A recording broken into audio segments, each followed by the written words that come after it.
Delhi airport પર મોટી વિમાન દુર્ઘટના ટળી હોવાના સમાચાર આકાશા અને સ્પાઇસજેટ વિમાનની પાંખો ટકરાઈ એક વિમાનની ડાબી બાજુના સ્ટેબિલાઇઝરને નુકસાન પહોંચ્યું છે જોકે કોઈ જાનહાનિના સમાચાર નથી મોટી દુર્ઘટના સર્જાઈ શકી હોત પરંતુ સદનસીબે આ મોટી દુર્ઘટના ટળી છે આકાશા અને સ્પાઇસજેટની જે ફ્લાઇટ્સ છે તેમની પાંખો એકબીજાની સાથે ટકરાઈ હતી એક વિમાનની ડાબી બાજુના સ્ટેબિલાઇઝરને નુકસાન પહોંચ્યું હોવાના દ્રશ્યો પણ સામે આવ્યા છે જોકે કોની ગફલતથી આ પ્રકારની દુર્ઘટના સર્જાતા રહી ગઈ છે તે તપાસનો વિષય છે પરંતુ એક મોટી દુર્ઘટના સર્જાતા ટળી ગઈ છે દિલ્હી એરપોર્ટની આ ઘટના જેમાં બંને ફ્લાઇટ્સ જેની પાંખો ટકરાઈ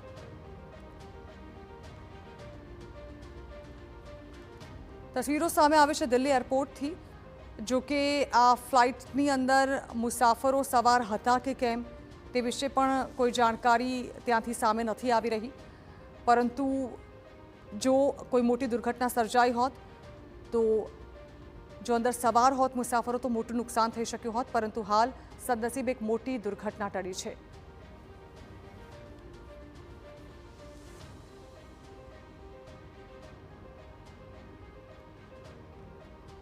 नहीं